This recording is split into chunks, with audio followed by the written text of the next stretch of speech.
السلام علیکم ورحمۃ اللہ وبرکاتہ۔ الحمد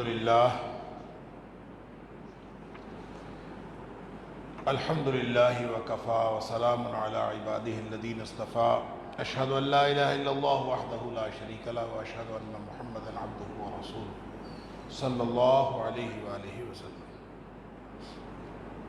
اللہم صلی علی محمد وعلی آل محمد کما صلیت علی ابراہیم وعلی آل ابراہیم انک حمید مجید۔ اللہم بارک علی محمد وعلی آل محمد کما بارکت علی ابراہیم وعلی آل ابراہیم انک حمید مجید۔ اما بعد، اللہ کے فضل اور اس کی توفیق اور اس کی رحمت سے آج 17ویں پارے کے ساتھ ہمارا قیام مکمل ہوا۔ اللہ تعالی ہم سب کی طرف سے قبول فرمائے۔ 17ویں پارے میں دو صورتیں، ایک سورۃ الانبیاء ہے اور ایک سورۃ الحج۔ اللہ، سورۃ الانبیاء مکی صورت ہے اور سورۃ الحج مدنی صورت ہے۔ 112 آیات سورۃ الانبیاء کی ہیں اور 78 آیات جو ہیں وہ سورۃ الحج کی۔ جہاں تک سورۃ الانبیاء کا تعلق ہے تو اس میں مرکزی جو اس کا موضوع ہے وہ دلائل توحید بھی ہیں، دلائل رسالت بھی ہیں، دلائل آخرت بھی ہیں، جو اصول دین کے مضامین ہیں وہ اس کے اندر شامل ہیں۔ اس کے ساتھ ساتھ 17 انبیاء کا اس کے اندر ذکر ہے اور ان کی تبلیغ جو ہے، 17 انبیاء نے جو دین کی دعوت دی، تبلیغ حق کی، اس کے پھر ان کو جو آزمائشیں آئیں، جو ان کی مشکلات ان کو درپیش ہوئیں اور پھر جو ان کو اللہ تعالیٰ نے کامیابیاں عطا فرمائیں، اس کا تذکرہ اختصار کے ساتھ اللہ کریم نے اس کے اندر شامل کیا ہے۔ ویسے جو آیت نمبر 1 سے لے کر آیت نمبر 15 تک جو ابتدائی حصہ ہے سورۃ الانبیاء کا، اس میں نبی اکرم صلی اللہ علیہ وسلم کی ذات پر، آپ کی رسالت پر جو مختلف قسم کے اعتراضات تھے مشرکین مکہ کے، ان کا ذکر کیا گیا ہے، یا اس کو دوسرے لفظوں میں یوں کہہ لیجئے کہ نبی پاک صلی اللہ علیہ وسلم پر اعتراضات کرتے ہوئے جو مختلف پینترے بدلتے تھے ان کا ذکر کیا ہے۔ وہ کبھی ایک بات کرتے تھے، کبھی دوسری بات کرتے تھے، سمجھ تو ان کو آتی نہیں تھی، کیونکہ نبی پاک صلی اللہ علیہ وسلم حق ہیں اور جو حق ہوتا ہے اس کو اپنے کسی خارجی دلیل کی ضرورت نہیں ہوتی اپنا آپ ثابت کرنے کے لیے، وہ آپ اپنا ثبوت ہوتا ہے۔ تو نبی اکرم صلی اللہ علیہ وسلم کی ذات خود اپنا ثبوت تھی، لہٰذا ان کو سمجھ تو آتی نہیں تھی کہ اعتراض کیا کریں، پھر کبھی کچھ کہتے تھے، کبھی کچھ کہتے تھے۔ لیکن آغاز جو ہے اس صورت کا وہ بہت ہی ایک خوفناک انذار کے ذریعے سے، اقترب للناس حسابهم وهم فی غفلۃ معرضون، کہ لوگوں کا حساب ان کے سروں پر آن پہنچا ہے اور لوگ غفلت میں ایسے منہ پھیرے پھرتے ہیں، اور جب بھی کوئی نئی دلیل، نئی آیت اللہ کی طرف سے آتی ہے اس کو سنتے ہیں اور سننے کے بعد پھر اس کو جو ہے وہ شغل میلے میں اڑا دیتے ہیں۔ ان کے دل جو ہیں وہ کہیں اور لگے ہوئے ہیں، غافل دل کے ساتھ، اور نبی اکرم صلی اللہ علیہ وسلم کے اوپر مختلف قسم کے اعتراضات کرتے ہیں۔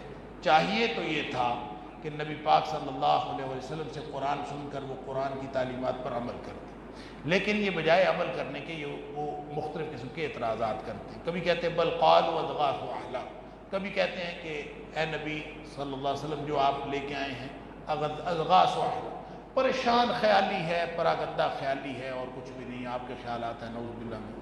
بل افتراہ، کبھی کہتے ہیں آپ نے خود بنایا ہے۔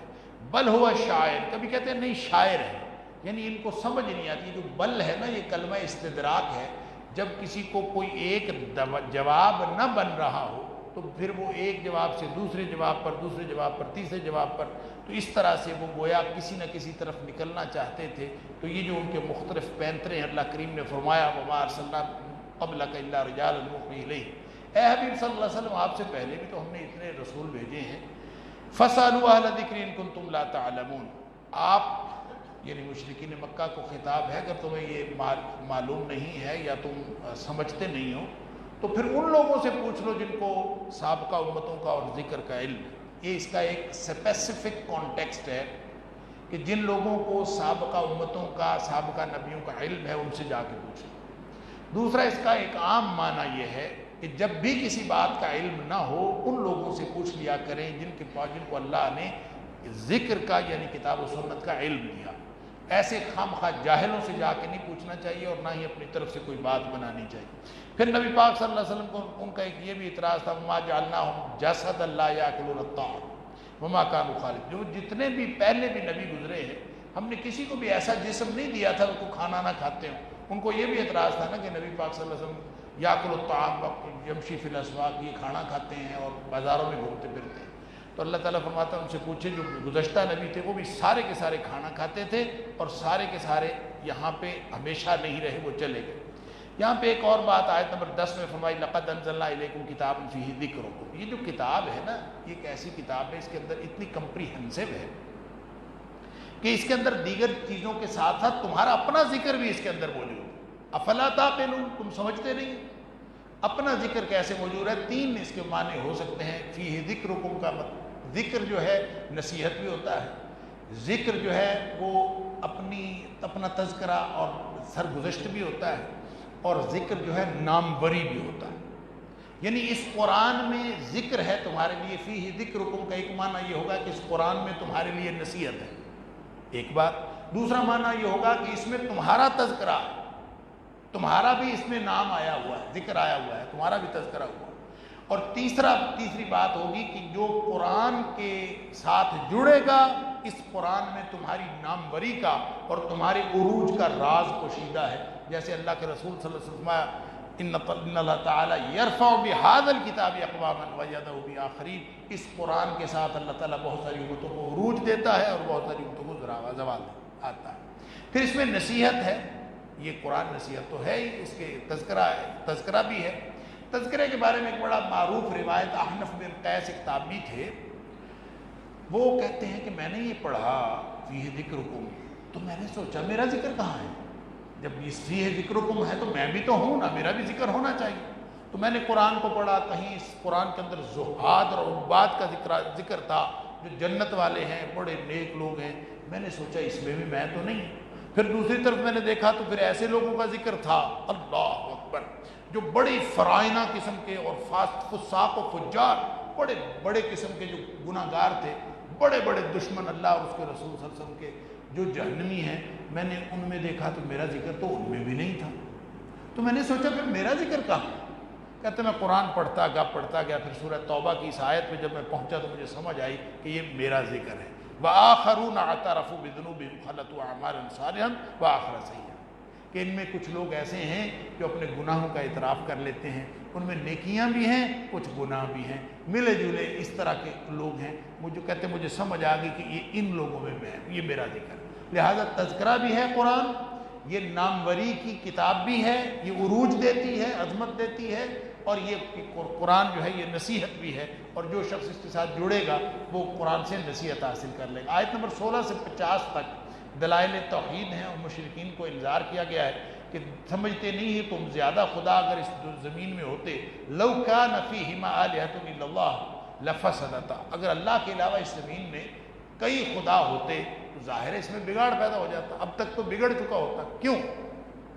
اس لیے کہ ایک گھر میں, ایک دفتر میں, ایک آرگنائزیشن میں ایک سے زیادہ حکم دینے والے ہوں تو اس آرگنائزیشن کا کیا بنتا ہے؟ ایک کہے کہ یہ کرنا, ایک دوسرا کہے کہ یہ کرنا, تو بگاڑ پیدا ہو. اس کائنات میں اگر ایک سے زیادہ خدا ہوتے, ایک کہتا ہے کہ میں نے سورج مشرق سے نکالنا ہے, دوسرا کہتا نہیں میرا تو آج موڈ مغرب سے نکالنے کا ہے, تیسرا کہتا نہیں میں نے مشرق سے, میں نے اس جنوب سے نکالنا ہے, چوتھا کہتا ہے شمال سے. تو اس کائنات کا نظام تو پہلے دن ہی بگڑ جاتا. لہذا اللہ تعالیٰ فرماتا ہے یہ جو کائنات کا نظام سموتھ چل رہا ہے, یہ کائنات کا نظم, اس کی ترتیب بتاتی ہے کہ اس کائنات کا ایک ہی رب ہے, ایک ہی اللہ ہے. اور فسبحان اللہ رب العرش عما یصفون, یہ جو کوئی لوگ باتیں کرتے ہیں اللہ تعالیٰ اس سب سے پاک. اور سبحان کے بارے میں نے پہلے بھی کئی دفعہ عرض کیا ہے کہ جب سبحان کی بات آئے اللہ پاک ہے تو یہ پاک کا مطلب یہ نہیں ہوتا کہ وہ کوئی نعوذ باللہ من ذالک کوئی ناپاکی جو لگی ہوتی تو اس سے پاک ہے. اس کا مطلب ہے عیوب و نقائص سے پاک, ہر قسم کے عیب اور نقص سے پاک ہے. عیب ہوتا ہے خرابی, نقص ہوتا ہے کمی. کمی بھی اللہ کی ذات میں کوئی نہیں اور اللہ کی ذات میں خرابی بھی کوئی نہیں. اور جب اللہ کی ذات میں خرابی کوئی نہیں اور کمی کوئی نہیں تو اسی وقت اللہ کی ذات میں یعنی اللہ صرف عیوب و نقائص سے پاک نہیں ہے بلکہ وہ کمالات اور خوبیوں کا مالک بھی ہے۔ لہٰذا جب آپ سبحان اللہ کہتے ہیں تو اس کا مطلب صرف ایک سلبی معنی نہیں ہے، اس کے اندر ایجابی پہلو بھی موجود ہے کہ اللہ کمالات اور خوبیوں کا مالک بھی ہے۔ اس لیے فرمایا فسبحان اللہ رب العرش عما یصفون، لوگ جو بکواس کرتے ہیں اس کے مقابلے میں اللہ کی ذات جو ہے وہ تو سبحان۔ اور پھر ام اتخذوا من دونی آلیہ، پھر بھی اللہ کے علاوہ الہ پکڑتے ہیں۔ قل ہاتوا برہانکم، شرک ہمیشہ بے دلیل ہوتا ہے، کوئی دلیل شرک کے پاس نہیں ہوتی، دانش اور عقل اور فہم کے ساتھ اس کا کوئی تعلق نہیں ہے۔ قل ہاتوا برہانکم، لاؤ کوئی اگر تمہارے پاس کوئی دلیل ہے، ظاہر شرک کے پاس کبھی دلیل نہیں ہوتی۔ پھر توحید کے آفاقی دلائل جاری ہیں، مظاہر فطرت کا ذکر ہے اور مختلف چیزیں جو اولم یری الذین کفروا ان السماوات والارض کانتا رتقا ففتقناہما، دیکھتے نہیں کہ یہ زمین و آسمان یہ اصل میں کانتا رتقا، یہ دونوں باہم ملے ہوئے تھے، زمین آسمان ایک ہی تھی۔ ففتقناہما، ہم نے ان کو الگ الگ کر دیا۔ یہ الگ الگ کیسے کیا اللہ جانتا ہے، واللہ اعلم۔ سائنس کہتی ہے کہ ایک بگ بینگ ہوا تھا، ایک بہت بڑا دھماکہ ہوا تھا اور اس سے ایک انرجی جو ہے وہ نکلی تھی بہت زیادہ، اور اس کے بعد یہ کائنات کی چیزیں دور اجرام فلکی بن گئے اور اس طرح سے کائنات بن گئی۔ ہو سکتا ہے جس کو سائنس بگ بینگ کہتی ہے اسی کو اللہ تعالیٰ فرما رہا ہے ففتقناہما، لیکن یہ ضروری نہیں، لیکن یہ سائنس کی جو ایک بات ہے ہو سکتا ہے وہی۔ پھر فرمایا وجعلنا من الماء کل شیء حی، ہر چیز کو ہم نے زندہ رکھا ہے پانی سے۔ ایک تو اس کا مطلب یہ بھی ہو سکتا ہے کہ پانی سے بنایا، وجعلنا من الماء، ہم نے ہر چیز کو بنایا، کل شیء حی، ہر جاندار کو اللہ نے پانی سے بنایا۔ دوسرا اس کا معنی یہ بھی ہے کہ ہر جاندار پانی سے زندہ ہے، ظاہر ہے پانی کے بغیر تو کوئی جاندار زندہ نہیں رہ سکتا، اور اللہ تعالیٰ نے اس طرح سے مختلف جو دلائل دیے ہیں، پہاڑ زمین کی مضبوطی کے لیے اللہ تعالیٰ نے بنائے ہیں۔ اور پھر ایک اور اعتراض وہ کرتے تھے نبی پاک صلی اللہ علیہ وسلم کی وفات پر، وہ یہ نبی فوت ہو جاتے ہیں، وہ کیسا نبی ہے جو فوت ہو گیا؟ کوئی نبی آیا ہے تو فوت کیوں ہو گیا؟ اللہ تعالیٰ فرماتا ہے وَمَا جَعَلْنَا لِبَشَرٍ مِّن قَبْلِكَ الْخُلْدَ، اے حبیب صلی اللہ علیہ وسلم آپ سے پہلے بھی جتنے بشر اور جتنے نبی جتنے رسول یہاں آئے ہیں کسی کو بھی ہمیشگی کی زندگی نہیں ملی، سب چلے گئے۔ أَفَإِن مِتَّ فَهُمُ الْخَالِدُونَ، یہ بتاؤ کہ اگر اے حبیب صلی اللہ علیہ وسلم آپ کو موت آ جانی ہے تو ان کے بارے میں بتاؤ، انہوں نے ہمیشہ رہنا ہے، انہوں نے بھی تو فوت ہو جانا، سب نے اس دنیا سے چلا جانا۔ کیوں؟ اس لیے کہ اللہ کا قانون یہ ہے کل نفس ذائقۃ الموت، اللہ تعالیٰ نے جس کو پیدا کیا اس پہ جو بھی آیا ہے، ہر شخص نے جو بھی یہاں آیا ہے اس نے موت کا ذائقہ چکھنا۔ انسان پھر جلد باز ہے، خلق الانسان من عجل، اس کے اندر ایک جلد بازی ہے۔ یہ جو مذاق اڑانے والے ہیں ان کو تنبیہ کی گئی ہے جلدی نہ مچاؤ، ان قریب تم اپنے فیقولون متی ھذا الوعد ان کنتم صادقین، وہ کہتے ہیں بتلاؤ جو کوئی تم اس کا وعدہ کرتے ہو، تو فرمایا کہ تم جلدی نہ مچاؤ، ان قریب تمہاری اس ساری کرتوتوں کا بدلہ تمہیں مل جائے۔ پھر آگے قیامت کو جو میزان لگے گا اس کا ذکر ہے کہ رائی کے برابر بھی کسی کے پاس عمل ہوگا تو اس کا بھی حساب ہوگا۔ آیت نمبر 51 سے 93 تک 17 انبیاء کے واقعات ہیں۔ پہلے ابراہیم علیہ السلام کا ذکر ہے، اس کے بعد یہ کے بعد دیگرے، ساتھ ساتھ دلائل توحید بھی ہیں۔ ابراہیم علیہ السلام کا یہاں پہ واقعہ ایک بڑا خاص پہلو اس کا ذکر کیا ہے کہ جب ابراہیم علیہ السلام نے بت توڑ دیے تھے کہ انہوں نے کہیں میلے شیلے پہ جانا تھا اپنا، ان کی کوئی تقریب تھی، ابراہیم علیہ السلام نہیں گئے۔ جب واپس آئے تو سارے جو ہے بت توڑے پڑے اور ایک بڑا جو تھا اس کو چھوڑ دیا ابراہیم علیہ السلام نے، اس کے کندھے پہ کلہاڑا رکھا ہوا۔ اچھا، اب وہ آگے حیران، ہمارے بتوں کے ساتھ کس نے کیا؟ انہوں نے کہا جی یہاں پہ نا ایک لڑکا ہے، اس کا ذکر کیا تھا، ابراہیم اس کا نام ہے، وہ ہمارے بتوں کے بارے میں اس طرح کی باتیں کرتا تو لگتا ہے اس نے کیا ہو، بلا لو علی اعین الناس، لوگوں کے سامنے لاؤ اس کو، لعلہم یشہدون، تاکہ سارے لوگ دیکھیں کہ یہ ہمارا جو ہمارے خداؤں کے ساتھ یہ کس نے برا کیا۔ قالوا انت فعلت هذا بآلہتنا یا ابراہیم، اے ابراہیم یہ تو نے کیا؟ اب ابراہیم کہتے ہیں قال بل فعلہ کبیرہم، یہ ان کے بڑے نے کیا۔ اچھا، اس کا ایک معنی تو ہے کہ ان کے بڑے نے کیا، کبیرہم ھذا، ان کے بڑے نے کیا، اس کے کندھے پہ اٹھانا، اصل میں ان کو سمجھانا مقصود تھا کہ یہ جو کخ بھی نہیں کر سکتے تم ان کی کرتے ہو بندگی۔ تو یہ سمجھانے کے انداز میں یہ بات ٹھیک ہے کہ اس بڑے نے کیا، لیکن اس کا ترجمہ یوں ہو سکتا ہے، اور اہل علم نے اس کا ترجمہ یوں کیا ہے، قال بل فعلہ، ہاں کیا تو ہے۔ ابراہیم علیہ السلام کہتے ہیں ہاں میں نے کیا تو ہے۔ کبیرہم ھذا فاسألوہم، تم ایسے کرو یہ بڑا جو کھڑا ہے اس سے پوچھ لو، میں نے کیا تو اس کو پتہ ہی ہوگا نا، تو یہ بتا دے گا، تو اس سے پوچھو، ان کام ینطقون کر بولتا ہے تو اس کو اس سے پوچھ لو کس نے کیا، میں نے کیا کس نے کیا۔ وہ حیران، فرجعوا الی انفسہم قالوا انکم انتم ظالمون، آپس میں ایک دوسرے سے کہنے لگی یار بڑی بری بات ہے، اس نے تو ہمیں لاجواب کر دیا۔ پھر کہ ثم نکسوا علی رؤوسہم، پھر یوں سر نیچے کر کے بیٹھ کھڑے ہو گئے، لقد علمت ما ہؤلاء ينطقون، ابراہیم تجھے پتہ تو ہے یہ بولتے شولتے تو ہے کوئی نہیں، ہم ان سے کیا پوچھا۔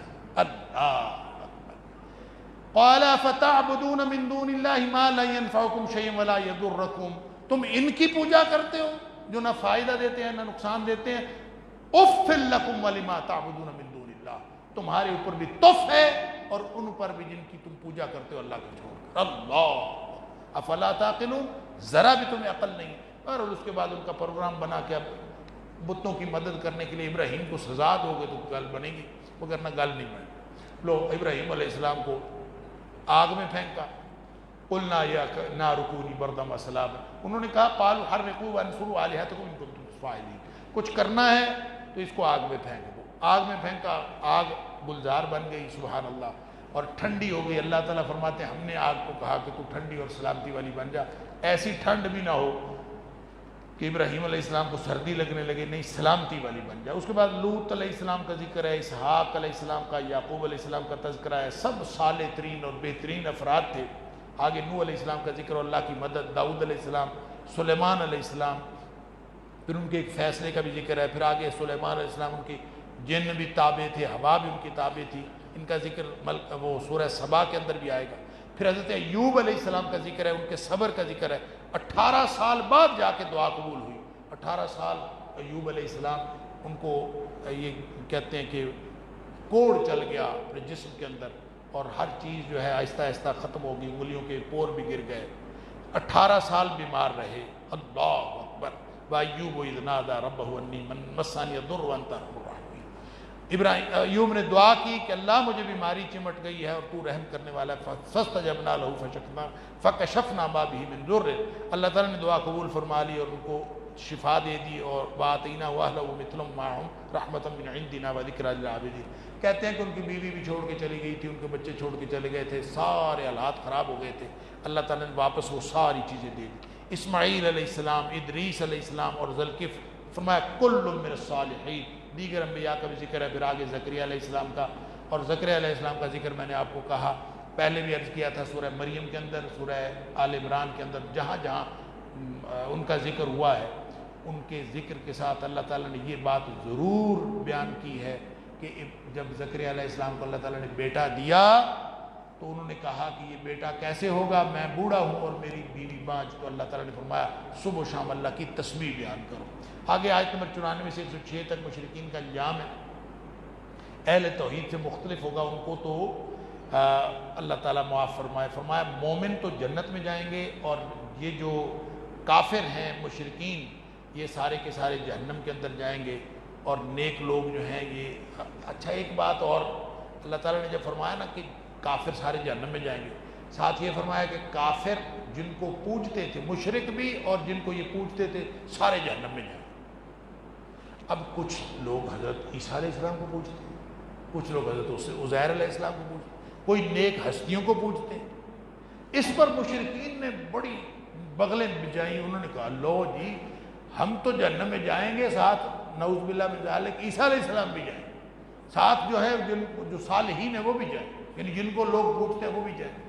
اللہ تعالیٰ نے پھر اس کا جواب دیا آیت نمبر 101 میں، ان الذین سبقت لهم منا الحسنی اولئک عنہا مبعدون، جن کے اوپر ہماری اس سے پہلے ہی ہمارے طرف سے جو اچھائی کا فیصلہ ہو چکا ہے، وہ اس سارے جہنم سے دور رہیں گے۔ ان کو اللہ تعالیٰ لا یسمعون حسیسا، حتیٰ کہ وہ اس کی آہٹ بھی نہیں سنیں گے جہنم کی، وہ جانا تو دور کی بات ہے۔ وہم فی مشتہت انفسہم خالدون، وہ تو جا کے جنتوں میں رہیں گے۔ آیت نمبر 107 سے 112 تک نبی پاک صلی اللہ علیہ وسلم کو تسلی ہے، جیسے ہر اس طرح کی مکی صورتوں میں ہوتا ہے، آپ کو تسلی اور مشرکین کو ایمان کی دعوت بھی ہے۔ نبی پاک صلی اللہ علیہ وسلم وَمَا أَرْسَلْنَاكَ إِلَّا رَحْمَةً لِّلْعَالَمِينَ، اے حبیب آپ کو تو سارے جہانوں کے لیے ہم نے رحمت بنایا ہے۔ اور فَإِن تَوَلُّوا فَقُلْ آذَنْتُكُمْ عَلَىٰ سَوَاءٍ، آپ ان کو کہہ دیجئے کہ آپ فَهَلْ أَنْتُمْ مُسْلِمُونَ، بن جاؤ، مسلمان بن جاؤ، اگر نہیں مسلمان بنتے تو ان کو کہو میں نے تمہیں ڈرا دیا ہے اور اب تم چاہے واپس آؤ چاہے نہ آؤ میری طرف سے۔ قال ربكم بالحق، اللہ ہمارے درمیان حق کے ساتھ فیصلہ فرما دے، اور ربنا الرحمن المستعان، اللہ جو رحمان ہے وہی ہمارا مددگار ہے، علی ما تصفون۔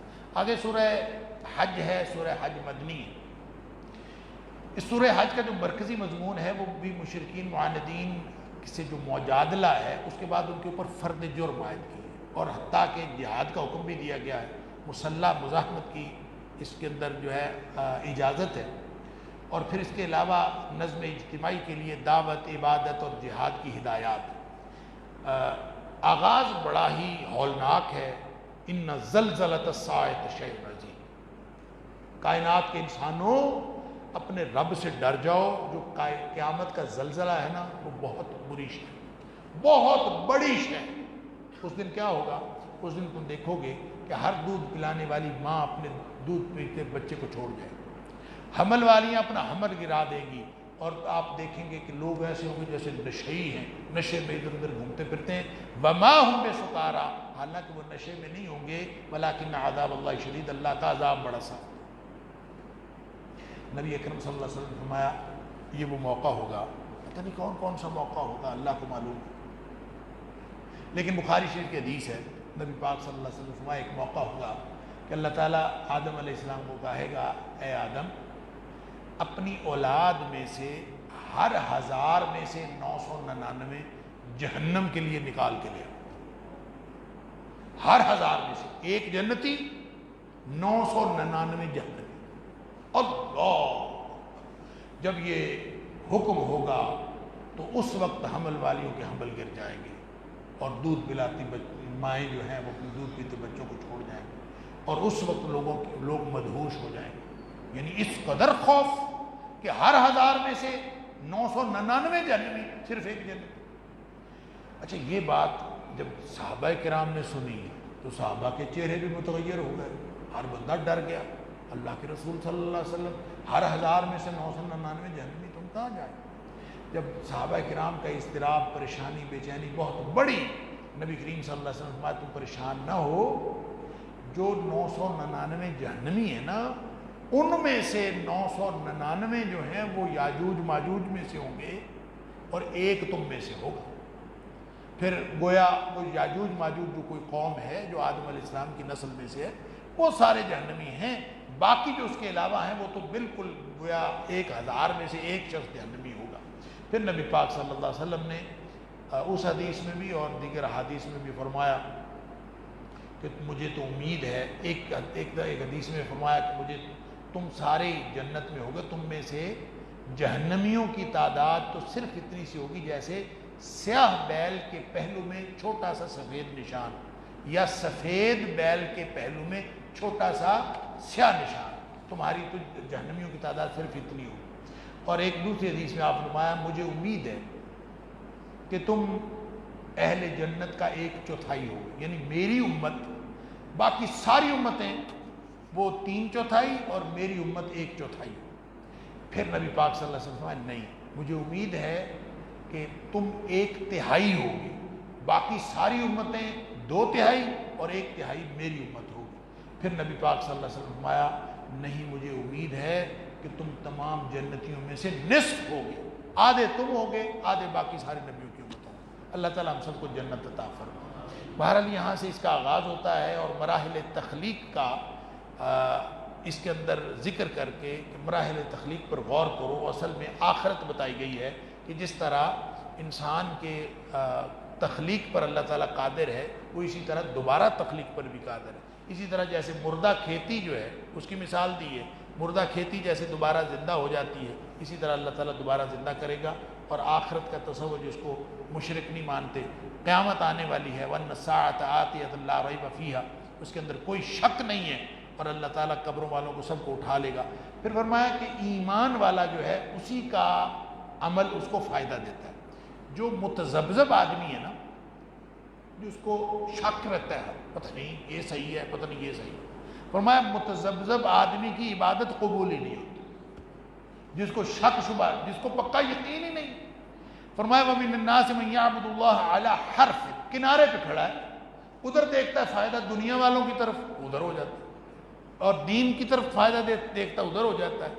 یعنی فَإِنْ أَصَابَهُ خَيْرٌ اطْمَأَنَّ بِهِ، اگر اس کو کوئی خیر ملتی ہے دین میں تو اس پر مطمئن ہو جاتا ہے۔ وَإِنْ أَصَابَتْهُ فِتْنَةٌ انقلب عَلَى وَجْهِهِ، جب بھی اس کو دین کی وجہ سے کوئی ذرا سا نقصان پہنچتا ہے تو اسی وقت وہ اپنا منہ پھیر لیتا ہے دنیا کی طرف۔ اللہ تعالیٰ فرماتا ہے خاسر الدنیا والآخرہ، یہ دنیا میں بھی خسارہ کھائے گا، آخرت میں بھی خسارہ کھائے گا، اس کی عبادت کا کوئی فائدہ نہیں۔ ذالک هو الخسران المبین، اللہ تو ان کی بندگی قبول کرتا ہے جو اللہ تعالیٰ کو یوں پکارتے ہیں کہ جو ایمان اور یقین کے ساتھ۔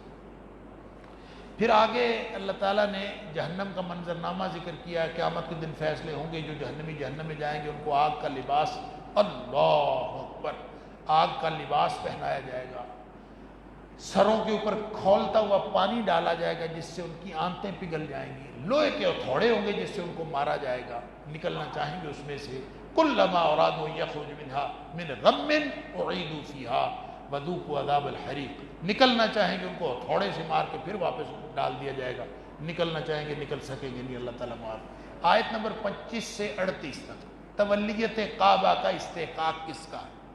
کون کعبہ کا متولی ہونا چاہیے؟ صرف ایمان والے، مشرک نہیں ہو سکتے، اس سے پہلے مشرک تھے لیکن ان کو بعد میں نکال دیا گیا، جس کا ذکر سورہ توبہ کے اندر بھی آیا ہے کہ مشرکوں کے لائق نہیں ہیں جو اپنے کفر پر خود شاہد ہیں کہ وہ کعبۃ اللہ کی تعمیر کریں یا مساجد کی تعمیر، کیونکہ مسجدوں کی تعمیر جو ہے وہ اللہ والے کرتے ہیں، ایمان اور عمل صالح کرنے والے۔ یہاں پہ فرمایا اور ساتھ حج کے احکام اور ان کی روح بھی بتائی۔ یہ جو آیت نمبر 25 ہے نا، یہ بہت اہم۔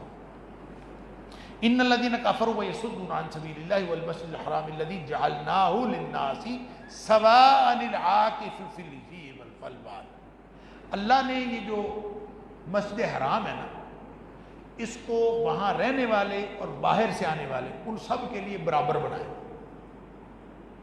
برابر کیسے بنایا ہے کہ وہ اس پر سب کا حق ہے۔ اب مسجد حرام سے کیا مراد ہے؟ کچھ لوگوں نے مسجد حرام سے مراد صرف وہ مسجد نہیں ہے۔ اب مسجد 24 گھنٹے کھلی رہتی، مطاف مسجد جو مرضی جائے جب مرضی جائے، سب کا حق ہے، چاہے لوکل ہو چاہے باہر سے آنے والا۔ لیکن سورہ بقرہ میں ہم نے پڑھا ذالک لمن لم یکن حاضر المسجد الحرام، جس کا گھر مسجد حرام میں نہ ہو، وہاں مسجد حرام سے مراد کعبہ ہے، پورا شہر، پورا مکہ شہر۔ تو مکہ شہر کے اندر گویا مکہ شہر سب کے لیے برابر ہے۔ اب یہ ایک بڑا مختلفی مسئلہ ہے، اگر متقدمین کے ہاں آپ دیکھیں حضرت عمر فاروق رضی اللہ تعالیٰ عنہ تک، بلکہ بہت بعد تک حضرت عمر بن عبدالعزیز رحمہ اللہ تک بھی کعبۃ اللہ کا کی جو جگہ ہے نہ وہ بیچی جا سکتی ہے نہ وہ کرائے پہ دی جا سکتی ہے، اس پر علماء کا اتفاق تھا۔ اور ایک متقدمین علماء اسی طرح کرتے کہ وہ جو کرایہ شرایہ اب جو بڑی بڑی بلڈنگیں بنی ہوئی ہیں اور حاجیوں سے کرایہ لیا جاتا ہے، یہ درست نہیں۔ اور اس پر امام شافعی علیہ رحمہ جو ہیں پھر تھوڑا سا اختلاف ہوا، امام شافعی نے کہا کہ نہیں، کرایہ شرایہ کرنا جی جائز ہے، برابر ہونے کا مطلب صرف یہ ہے کہ آ جا سکتے ہیں، کرایہ جائز ہے۔ امام مالک اور امام ابو حنیفہ رحمۃ اللہ علیہ ابھی تک ان کا جو موقف ہے وہ یہ ہے کہ نہ کرایہ لیا جا سکتا ہے اور نہ ہی وہ بیچی جا سکتی ہے، اس لیے کہ وہ سب کے لیے برابر ہے۔ جب بھی جائیں، اب تک یہ ہمارے جو 100 سال پہلے تک یہاں سے جو مسلمان بر صغیر سے جاتے تھے اور وہاں پہ حالات، یہ تو تیل نکلا ہے تو وہاں پہ حالات چینج ہوئے ہیں۔ جب یہ حالات سعودی عرب کے یعنی فائنینشلی اتنے زیادہ خوشحال نہیں تھے، یہاں سے لوگ جاتے تھے، وہ جا کے لوگوں کے گھروں میں رہتے تھے اور لوگ اپنے گھروں میں۔ اور حضرت عمر فاروق رضی اللہ تعالیٰ عنہ کے دور تک بھی حکم یہ تھا کہ جب حج کا موقع آئے لوگ اپنے گھر کھلے چھوڑ کر پہاڑوں پہ چلے جائیں اور تاکہ حاجی آئیں اور ان گھروں میں رہیں، اور یہ ایک سسٹم چلتا تھا، لیکن اب وہ سسٹم ختم ہو گیا۔ اسی لیے امام مالک امام ابو حنیفہ رحمۃ اللہ علیہ کا فتویٰ یہ ہے کہ ناجائز ہے۔ امام احمد بن حنبل ان کی رائے تھوڑی سی اور مختلف، وہ کہتے ہیں ملکیت جائز ہے کہ آدمی مالک ہو سکتا ہے، اور اس کی پھر دلائل ہے نا کہ نبی کریم صلی اللہ علیہ وسلم حضرت عمر فاروق رضی اللہ عنہ کے دور میں ایک گھر خرید کر جیل خانہ بنایا گیا تھا، مکے کا گھر خرید کر جیل خانہ بنایا گیا تھا، تو اس کا مطلب ہے خرید و فروخت تو جائز ہو گئی، عمر فاروق بھی جائز سمجھتے تھے۔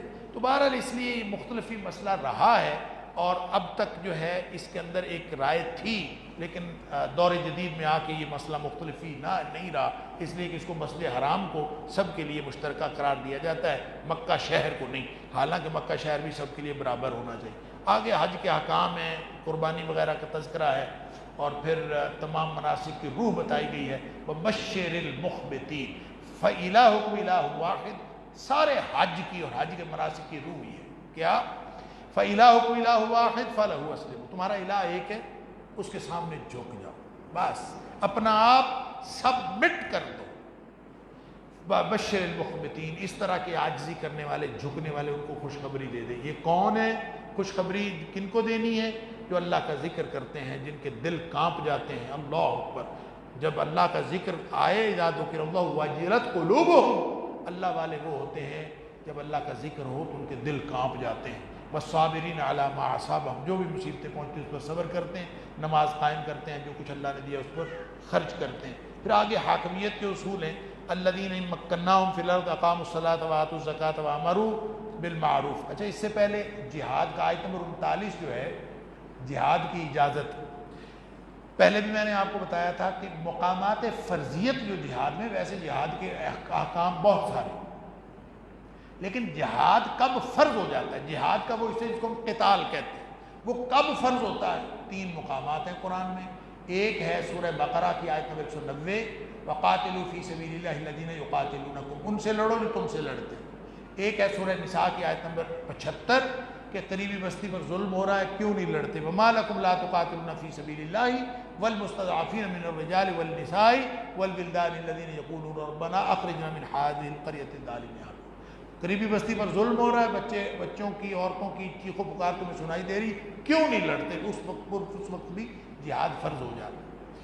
یہاں یہ جو آیت ہے، کہتے ہیں کہ نزول کے اعتبار سے جہاد کا سب سے پہلا حکم یہ ہے، أُذِنَ لِلَّذِينَ يُقَاتَلُونَ بِأَنَّهُمْ ظُلِمُوا، جن لوگوں سے کے اوپر ظلم کیا جاتا ہے ان کے لیے اجازت ہے وہ لڑائی کر سکتے۔ گویا 3 مقامات فرضیہ، تمہارے اوپر ظلم ہو رہا ہے، لڑ سکتے ہو، قریبی بستی پر ظلم ہو رہا ہے، لڑ سکتے ہو، کسی انویڈر نے حملہ آ کے کیا ہے، تم لڑ سکتے ہو۔ اس کے علاوہ لڑائی کی یہ جو ایسی توسیع پسندانہ عزائم کے ساتھ کہ بس میں لڑوں، یہ اسلام کی پالیسی نہیں ہے۔ اسلام کی جو جہاد کی پالیسی ہے وہ صرف یہ ہے کہ جہاد کی تیاری رکھو، جنگ کی تیاری رکھو، اگر کوئی فیکٹر، کوئی بھی جو جرم کرنے والا مجرم، چاہے وہ انٹرنل ہو، داخلی طور پر، چاہے وہ خارجی طور پر، اگر وہ معاشرے کے امن کو تباہ کرنے کی کوشش کرے، اسلام کا ادارہ جہاد حرکت میں آتا ہے اور وہ پھر ان کا تیا پانچہ کر دیتا ہے۔ پھر اس کے بعد جو ہے اسلام کی اس کی اپنی حدود ہے اور اس کے آداب ہیں۔ آیت نمبر 42 سے لے کر آیت نمبر 62 تک معاندین کو خطرے کی تنبیہ اور وارننگ ہے۔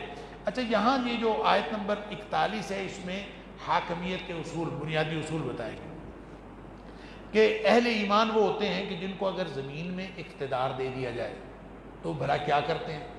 اقاموا الصلاۃ، نماز قائم کرتے ہیں، وآتوا الزکوٰۃ، زکوٰۃ کا نظام قائم کرتے ہیں، وامروا بالمعروف، نیکی کا حکم دیتے ہیں، ونہوا عن المنکر، اور برائی سے منع کرتے ہیں۔ اچھا، جس کو حکومت نہ ملے یہ سارے کام اس نے بھی کرنے ہیں، یعنی آپ اندازہ کریں، حکومت نہ بھی ملے نماز پڑھنی ہے نا، حکومت نہ بھی ملے زکوٰۃ دینی ہے نا، حکومت نہ بھی ملے نیکی کا حکم دینا ہے، حکومت نہ بھی ملے تو برائی سے منع کرنا ہے۔ تو فرق کیا ہوا؟ فرق یہ ہے کہ حکومت نہ ملے تو جہاں حکومت ہے وہاں کرنا ہے، گھر میں حکومت ہے، اپنے اس 5-6 فٹ کی کائنات پر حکومت ہے، وہاں یہی کام کرنا ہے۔ اور اگر فرق صرف ایریا آف جیورسڈکشن کا ہے، کام وہی ہے، مسلمان کے لیے کام وہی ہے، وہ گھر میں بھی اس نے وہی کام کرنے، اگر وہ کسی محلے کا حکمران بن جائے، افسر بن جائے تو اس نے وہی کرنا ہے، اور اگر ملک کا حکمران بن جائے تو بھی وہی کرنا ہے۔ اہل ایمان کا جو مشن ہوتا ہے وہ فرق نہیں پڑتا، ایریا آف جورسڈکشن بڑھتا ہے، اس میں مشینری بڑھ جاتی۔ بہرحال آیت نمبر 42 سے اور 62 سے لے کر 62 تک معاندین کو خطرے کی تنبیہ اور وارننگ کی گئی ہے کہ ہلاک ہو جاؤ گے، اور پیچھے بھی لوگ ہلاک ہوتے رہے، اور لوگوں نے دیکھا نہیں ہے کہ یہاں کتنے فقائی من قریۃ اہلکناہا، کتنی بستیوں کے ہم نے علاقوں برباد کر دیا، وہی ظالمہ ظالم تھی، فہی خاویۃ علی عروشہا، بستیاں جو ہیں وہ اپنے چھتوں کے بل گری پڑی ہیں، وبئر معطل وقصر مشید، کتنے کنویں جو ہیں وہ اٹے پڑے ہیں اور خراب ہوئے پڑے، تو ان کو دیکھو اور نصیحت پکڑ لو۔ پھر آفاق و انفس میں سے نشانیاں، یہ نہیں کوئی دیکھتا، نشانیاں تو ہیں، اس قرآن میں بھی نشانیاں، ارد گرد بھی کائنات کی نشانی۔ جو نہیں دیکھتا فرمایا ان کے دل اندھے ہیں۔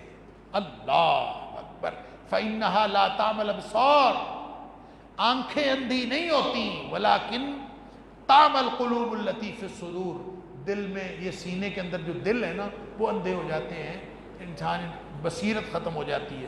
پھر فرمایا عذاب کے لیے جلدی نہ بچاؤ، اللہ کے ہاں تمہاری گنتی کا ان یوما عند ربک کالف سنۃ مما تعدون، تمہاری گنتی کے 1000 سال ہو تو اللہ کا ایک دن ہوتا، لہٰذا تم جلدی نہ بچاؤ۔ ہو سکتا ہے اللہ تعالیٰ نے فیصلہ کیا ہو کہ کسی کی دعا جو ہے وہ 1 منٹ بعد قبول ہوگی، اب 1 منٹ اس حساب سے ہے، 1 گھنٹے بعد قبول ہوگی وہ اس حساب سے، اس لیے فرمایا کہ جلدی نہ بچاؤ، اللہ تعالیٰ کا اپنا نظام ہے۔ پھر نبی پاک صلی اللہ علیہ وسلم کو تسلی ہے کہ آپ تو نذیر ہیں اور شیطان آپ کا کچھ نہیں بگاڑ سکتا، شیطان جو بھی حرکتیں کرتا ہے وہ آپ کا کچھ نہیں بگاڑ سکتا، اور شیطان قیامت تک اپنے مشن میں لگے رہیں گے، اس کے بعد ان کو بھی جہنم میں ڈالا جائے گا۔ پھر آیت نمبر 65 سے پھر دلائل توحید ہیں، انسان ناشکرا ہے، اور فرمایا کہ ناشکرا ہونے کی وجہ سے شرک کرتا ہے۔ اگر انسان ذرا سا بھی شکر کرے کہ اس مالک نے مجھے کیا کچھ نہیں دیا، زندگی اس کی دی ہوئی، ہر چیز اس کی دی ہوئی، تو اس کا شکر کرے تو یہ کبھی بھی شرک میں مبتلا نہیں ہو سکتا۔ شرک کے لیے ایک بڑی زبردست مثال اللہ کریم نے یہاں پہ دی، یا ایھا الناس ضرب مثل فاستمعوا لہ، اور کائنات کے لوگوں غور سے سنو، ایک مثال بیان کی جا رہی ہے، مثال بیان کی جا رہی ہے، غور سے سنو۔ کیا مثال ہے؟ کہ یہ جن کو تم پکارتے ہو نا اللہ کے علاوہ، یہ سارے مل کے، ساری کائنات کے مل کے ایک مکھی نہیں بنا سکتے۔ اللہ ان الذین تدعون من دون اللہ لن یخلقوا ذبابا، ایک مکھی نہیں بنا سکتے، مکھی نہیں پیدا کر سکتے، وَلَوِ اجْتَمَعُوا لَهُ، چاہے اس کے لیے سارے اکٹھے ہو جائیں۔ وَإِن يَسْلُبْهُمُ الذُّبَابُ شَيْئًا، اگر بنا کے تخلیق کرنا تو دور کی بات ہے، مکھی ان کے سامنے سے کھانا اٹھا کے لے جائے، یہ اس سے کھانا نہیں واپس لا سکتے۔ ضعف الطالب والمطلوب، جو مانگنے والا وہ بھی کتنا بودھا اور کمزور، اور جن سے مانگا جا رہا ہے وہ بھی کتنے بودھے اور کمزور، منگتے نے منگتے سے مانگا تو کیا مانگا۔ خالق ہوتا ہے رب، وہ ایک خالق ہے، کتنا بڑا ہے، اس کے سامنے یہ ساری کائنات ہو سکتا ہے یہ اتنی سی ہو، چھوٹی سی، اس کائنات میں ساری مخلوق ہے، اس ہر طرف اللہ ہی اللہ، اللہ کا عرش کتنی بڑائی ہے اس کی، وہ اکیلا خالق ہے۔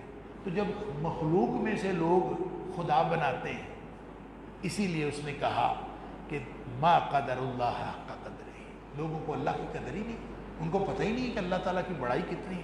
مخلوق میں سے بنا لیں، انہوں نے کوئی چیز پیدا کی ہے، ساری کائنات کے یہ باطل معبود مل کے اللہ کے شریک، یہ کوئی ایک کاکھ نہیں بنا سکتے، مکھی نہیں بنا سکتے، بلکہ مکھی سے کھانا نہیں چھین سکتے۔ اس